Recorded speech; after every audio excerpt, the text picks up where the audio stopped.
welcome back. My name is Joshua, and this is Design Mastery with Canva. Today, we're going to look at the background remover tool. Now, I've already created a design over here, so I'm just going to navigate to it.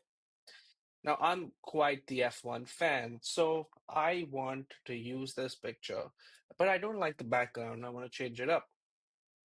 So, all I'm going to do is select my image, go up to this navigation bar over here, click on background remover, and bam, I now have an element that I can use without the background. Sometimes this might not work 100%, so you click on it again and it opens up in this editor view.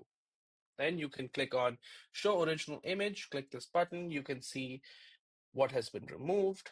You can use the erase or the restore tool to add or subtract things that might have not been caught by the AI.